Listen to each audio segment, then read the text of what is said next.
ও চঞ্চল চৌধুরীর যে ডায়লগটা রয়েছে না তুফানের টিজারে, তুফান খুব ভয় পাইছি রে, সাকিব খানের ফ্যানদেরকেও আমি কিন্তু খুব ভয় পাইছি ভাই, তারা যেভাবে আমাকে থ্রেট দিচ্ছে ভিডিওতে এসে, তোকে দেখে নেব, আর সাকিব খান একমাত্র বাংলাদেশের সুপারস্টার, তোদের সুপারস্টাররা কোনো সুপারস্টারই না, ফ্লপস্টার ফ্লপস্টার। ভাই সাকিব খানকে নিয়ে আমি গোটা ভিডিওর মধ্যে কিছু বলিনি, মানে মানে এটা কি প্রমাণিত যে বাংলাদেশে কমার্শিয়াল অডিয়েন্স একটা রুরাল এরিয়া থেকে আসে এবং তারা কোনোভাবে এডুকেটেড নয়, তারা আমাদের এখানকার যারা রুরাল এরিয়া থেকে যে সমস্ত দর্শকরা আসেন তারা অন্তত এরকম ধরনের ছ্যাবলামি করে না। প্রথমত তো আমাদের বাংলার ইউটিউবারদের কথা আমি ছেড়েই দিচ্ছি, মানে তারা যতটা নিচে নামা যায় তার থেকেও বেশি নিচে নেমে গেছেন, মানে তারা এমন পর্যায়ে এসে গেছে, ইউটিউবে অনেক কিছু রেস্ট্রিকশন করে দেয় তো তাই জন্য অনেক কিছু বলতে পারি না। গত ভিডিওতে আমি অনেক কিছু বলিও নি, আমি অনেক কিছু বলিনি ভাই, আমি যদি বলতে শুরু করে দিই আমার আগের ভিডিওগুলো রয়েছে চেক করুন, মিঠুন চক্রবর্তীকে যখন অপমান করেছিল আমাদের বাংলার নেতারা, ঠিক আছে, তখন এমন ধুয়ে দিয়েছিলাম সেই ভিডিওতে 10-15 হাজার শর্টসে 1.5 লাখের উপর ভিউজ রয়েছে। যখন বলতে শুরু করেছিলাম সেই ভিডিও আলাদা জায়গায় গেছিল, তখন পরে ইউটিউবের কমিউনিটিতে অনেকে প্রতিবাদ শুরু করেছিল। তো এখন তো অনেক রেস্ট্রিকশন করে দিচ্ছে, অনেক কিছু বলতে পারি না, ওই মালিক না শালিক কে আছে আপনাদের সকালবেলা জোকারের মতো চশমাটা পরে সাকিব খান করে, তো ওই রকম দুটো জোকার আমাদের বাড়ির পাশে দেখা যায়, মেলাতে আসে মাঝে মাঝে, ওই জোকারগুলোর কথায় কোনো যায় আসে না। বাস্তবিক অর্থে কিছু বলিনি আমি ভাই, সাকিব খানকে নিয়ে কিছু বলিনি আমি। সাকিব খান, বরং সাকিব খানের যে সিনেমা, এর আগে সাকিব খান, খুব বাস্তব কথা, সাকিব খান এর আগে যাত্রাপালা করতো, মানে আমাদের বাংলায় যে যাত্রাপালাগুলো ওই মাইক ঝুলিয়ে ঝুলিয়ে যাত্রাগুলো হয়, ওই যাত্রাগুলো সাকিব খানের পুরোনো ছবিগুলোর থেকে ভালো হতো, দর্শক দেখতে যেত। যেহেতু বাংলাদেশ একটা রুরাল এরিয়া, বাংলাদেশের না 70 থেকে 80% দর্শক কমার্শিয়াল অডিয়েন্স, তাই জন্য তারা বড় বড় মানে ভালো ভালো ওখানকার আর্টিস্টদের সিনেমা বাদ দিয়ে, যখন বড় বড় সিনেমা যখন ক্ল্যাশ হয়, মানে ভালো সিনেমা যখন সাকিব খানের সাথে ক্ল্যাশ হয় বাংলাদেশে, তখন বাংলাদেশের দর্শক ভালো সিনেমা দেখতে যান না, সাকিব খানের ছবি দেখতে যান, তাহলে বোঝাই যায় যে সেখানকার অডিয়েন্স কেমন। কিন্তু আমি অডিয়েন্সকে কখনো খিস্তি মারিও না, গালাগালি দিও না। আমার গোটা ভিডিওটাতে, গত ভিডিওটাতে প্রতিবাদ ছিল শুধুমাত্র ওই মালিক শালিককে নিয়ে, ঠিক আছে। ভাই সত্যি কথা বলুন তো, আপনারা বুকে হাত দিয়ে বলুন, বাস্তবিক অর্থে বাংলাদেশের যারা সত্যিকারের ভক্ত, যারা সিনেমা দেখে, যারা শুধুমাত্র বাংলাদেশের সিনেমা নয়, যারা ভারতবর্ষের সিনেমা দেখে, যারা ক্লাসিক সিনেমা দেখতে ভালোবাসে, যারা, তারা জানে যে আমাদের পশ্চিমবঙ্গের আর্টিস্টরা, শিল্পীরা কোন উচ্চতায়। আমাদের ভারতবর্ষের আমাদের পশ্চিমবঙ্গের যে শিল্পীরা, তার বেশিরভাগ শিল্পী বোম্বেতে কাজ করছে, করে এসেছে এত বছর ধরে, এখনো কাজ করছে তারা বোম্বেতে। হ্যাঁ, রিসেন্টলি কিছু সময় আমাদের এখানে কপি পেস্ট সিনেমা তৈরি হয়েছে, লোকে খেত, তারপর এখন সেগুলো আর হয় না, লোকে নেয়ও না। এখানে এখনো যখন সিনেমা এখন তৈরি হয়, মৌলিক গল্পের ওপরই তৈরি হয়। এখানকার দর্শক অনেক বেশি এডুকেটেড, সিনেমা নিয়ে প্রচুর পরিমাণে ভাবনা চিন্তা করে, ফলত 2010 সালে পরবর্তী সময় যদি খুব পশ্চিমবাংলার সিনেমা দেখা যায়, তার আমূল পরিবর্তন হয়েছে, সিনেমার জনারের মধ্যে অনেক কিছু চেঞ্জ হয়েছে। দর্শক যে ঘরানার ছবি দেখতো প্রসেনজিতের বা মিঠুন চক্রবর্তীরও, সেই ছবিগুলো পরিবর্তন হয়ে সেই প্রসেনজিৎ মিঠুনই অন্য ধারার ছবি তৈরি করা শুরু করে। সৃজিত মুখোপাধ্যায়ের মতো পরিচালক, কৌশিক গাঙ্গুলির মতো পরিচালকরা আসেন এখানে। সেগুলো বিষয় নয়, বিষয়টা কি বলুন তো, বিষয়টা হলো আমি সাকিব খানকে নিয়ে কোনো রকম কথা বলতেই চাইনি। আমি গত ভিডিওতে খুব ক্লিয়ার ভাবে, খুব সুন্দরভাবে, স্পষ্টভাবে বলেছি যে বাংলাদেশের কোনো ড্যাশ বা কোনো কেউ আর কি, কেউ যদি আমাদের সুপারস্টারকে নিয়ে কথা বলে, তাহলে তাকে ক্ষমা চাইতে হবে, সবার সামনে ক্ষমা চাইতে হবে।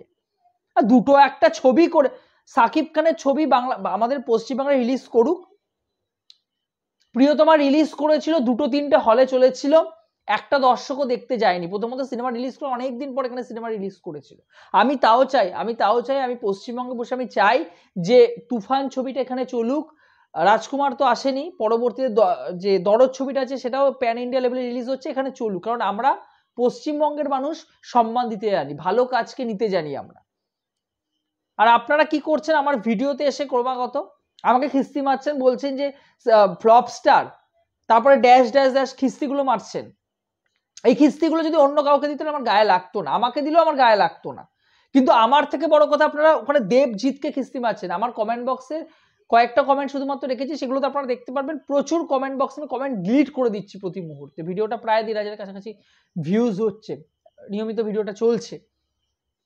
সাহস কি করে হয় আপনাদেরকে আমাদের সুপারস্টারকে নিয়ে কথা বলেন প্রথমত, তারপরে সাহস কি করে হয় যে সেখানকার ফ্যানদের, আপনি ফ্যান হতেই পারে কারোর একটা, দেবজিৎকে আপনি কথা বলছেন। ভাই একটা ক্লাস মেনটেন করা হয়, ক্লাস, এখানে সিনেমার একটা ক্লাস, কপি পেস্ট করা হলেও না একটা ক্লাস থাকে সিনেমা।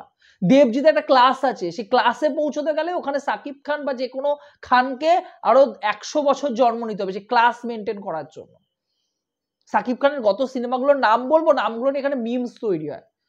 আমি আবারও বলছি, সাকিব খানকে আমি ছোট করছি না। সাকিব খানের ফ্যানরা এই ভিডিওটা শেয়ার করবে, বিভিন্ন গ্রুপে বলবে সাহা টকিজকে ক্যান্সেল করে দিন, সাহা টকিজকে বয়কট করুন, হ্যান ত্যান। আর বড় বড় আমাদের আসেন এসএমভি, নাম ধরে বলতে হয়, কি বলুন তো, মানে ছ্যাবলামোর একটা জায়গা থাকে তো, ছ্যাবলামোর জায়গা। যদিও সাহা টকিজ আপনারা জানেন কোনোদিন ভয় পায়নি, তিনু নেতাদের কখনো ভয় পায়নি, হ্যাঁ, বিজেপির বড় বড় নেতাদেরও ভয় পায়নি। আমি ভিডিওর মধ্যে অনেক কিছু বলেছি, আর এদের কথা তো ছেড়েই দিন, আতিপাতি, এটা এখনো বাচ্চা আছে, এরা সিনেমা সি বোঝে না, এদের কাছে ওয়ার্ল্ড ক্লাসিক সিনেমা নেই কিছু দেখার। এরা রোজ কখন সাকিব খান খাবে, কখন সাকিব খান করবে, পরকিয়া করবে, কার সাথে যাবে, কার সাথে মিশবে, এইগুলো নিয়ে তাদের ভিডিওর টপিকস, এবং প্রতিদিন 4টে 5টা 6টা করে ভিডিও। আমি জানি ভাই রোজগার করে খেতে হয়, আমি জানি, আমিও এটাকে আমার প্রফেশন করতে এসেছি, কিন্তু প্রফেশন করতে এসে নিজেকে বিক্রি করে দিইনি এখনো অব্দি। আগামী দিনেও টাকার লোভ আসবে। আমি জানি কাকে নিয়ে ভিডিও তৈরি করলে কিরকম ভিউজ হয়, ইউটিউবে এসে অনেক কিছু বুঝতে পেরেছি, বুঝতে শিখেছি, কিন্তু করি না ভিডিও। কারণ যদি ভিডিও তৈরি করে আমার মেরুদণ্ডটা সোজা থাকবে না, এখনো অব্দি রয়েছে, আগামী দিনে থাকবে না। তাই জন্য এখনো কোনো ভিডিওতে 10টা 15টা ভিউজ হলে, কোনো সিনেমার রিভিউ বা সিরিজ রিভিউতে, কোনো ক্লাসিক্যাল কোনো কাজের যখন রিভিউ করি, সে 10টা 15টা ভিউজ নিয়ে আমি সন্তুষ্ট। কারণ ওই 10-15 জন যারা দেখছে তারা সত্যিকারের শিল্পের কদর জানে। তারা, আমার এই ভিডিওগুলো 1000, 2000, 5000, 10,000 ভিউজ হতে পারে, কিন্তু ওই ভিডিওগুলোর জন্যই কিন্তু আমার চ্যানেল থাকবে, ওই ভিডিওগুলোর জন্যই সাধারণ দর্শক আমাকে মনে রাখবে। সাকিব খান ভালো কাজ করছেন, আগামী দিনে সাকিব খান ভালো কাজ করবেন, তার জন্য অনেক শুভেচ্ছা, তাকে আলাদা করে কিছু বলার নেই। কিন্তু সাকিব খানের যারা ড্যাশ ফ্যান তাদেরকে আমি ওয়ার্নিং করে দিচ্ছি, আর যদি আমার কমেন্ট বক্সে এসে কোনো কমেন্ট দেখি ভাই, তাহলে কিন্তু এই যে কথাগুলো শুনলেন এ 10 গুণ শুনবেন। আর ওই যে ওখানে যারা যিনি বসে আছেন, সকালবেলা চশমা পরে, খেয়ে না খেয়ে, পেট ফাঁকা রেখে, পেট পরিষ্কার না করে সাকিব খান করতে আসেন, ঠিক আছে, জোকার সেজে, তো আপনাকে বলছি, আপনি তো একসময় পরিচালক ছিলেন, কি সিনেমা করেছেন আমরা দেখলাম, মানে আপনার সিনেমাগুলো আমি দেখিনি, আপনার সিনেমাগুলো আমি সার্চ করে দেখলাম আপনি কি সিনেমা করেছেন, মানে যাত্রাপালা কয়েকটা আপনি ডিরেক্ট করেছিলেন আর কি। যাক, আপনাকে বলছি সিনেমা দেখুন। আপনি তো সকালবেলায় ভিডিও তৈরি করেন, আপনার 3 লাখের উপর সাবস্ক্রাইবার, আপনি সাকিব খানকে নিয়ে ভিডিও তৈরি করেন, তো আপনাকে বলছি রোজ সকালবেলা উঠে সাকিব খানকে না ছেটে, সাকিব খানকে নিয়ে ভিডিও না করে ওয়ার্ল্ড ক্লাসিক সিনেমা দেখুন। বোঝেন সিনেমা, বোঝেন সিনেমা কি দিয়ে বানানটা শুরু হয় জানেন? সিনেমা দেখুন। আপনার বাংলাদেশেও প্রচুর নাটক রয়েছে, প্রচুর ভালো ভালো কাজ হয়েছে, শিল্পী রয়েছে, তাদেরকে নিয়ে কথা বলতে শিখুন। আর আমাদের বাংলার ইউটিউবারদের বলছি, ভালো কাজ দেখুন, ভালো কাজ দেখলে ভালো মন ভালো থাকে, এবং সেখান থেকে অনেক কিছু শেখা যায়। সাকিব খানকে নিয়ে ভিডিও তৈরি করুন, যখন আপডেটস আসবে তাকে নিয়ে ভিডিও তৈরি করুন, কোনো সমস্যা নেই, কিন্তু সিনেমার রিভিউ করতে চাইলে সিনেমা নিয়ে কথা বলুন। যাক, কি বলবো আপনাদেরকে, একদিন সামনাসামনি আপনি বসুন না আমার সাথে, একদিন সামনাসামনি আপনারা বসুন, আমি 10টা সিনেমা নিয়ে কথা বলি, দেখি আপনারা কটা সিনেমা দেখেছেন, সারা বছরে কটা সিনেমা দেখেন আপনারা, একটা বা দুটো, তাই তো, দেবের একটা, জিতের একটা আসে, আর সাকিব খানের 2টো সিনেমা দেখেন, বা পুরোনো ছবিগুলো দেখলে রিভিউ করেন, ভালো, এইভাবে আপনারা রিভিউয়ার হবেন, বিশ্বাস করুন। আর কয়েকটা বছর তারপর দর্শক আপনাদেরকে কিভাবে পেছন মারে সেটা আপনারা একবার দেখে রাখুন, ঠিক আছে? আর দম থাকলে আমার ভিডিওটা রিপ্লাই দিন, যদি দম থাকে আমার রিপ্লাই দিন, আমার ভিডিও রিপ্লাই দিন। যাক, ভালো থাকুন আপনারা সবাই, ভালো থাকুন। আর দেবজিৎকে নিয়ে, দেবজিৎ বলে না, আমাদের বাংলার কোনো সুপারস্টারকে নিয়ে যদি কোনো কথা বলার কোনো সৎ সাহস আপনাদের দেখি, আমি মানে কোনো সাহস যদি দেখি, সৎ তো ছেড়েই দিন, সৎ আপনারা কোনোদিন সৎ সাহস দেখান যদি কখনো ভুল করেও, তাহলে আমার থেকে সৎ বেশি ভাই কেউ হবে না। মাথাটা গরম হয়েছিল, যেটুকু বলার বলে দিলাম। ভালো থাকুন সবাই, জয় হিন্দ।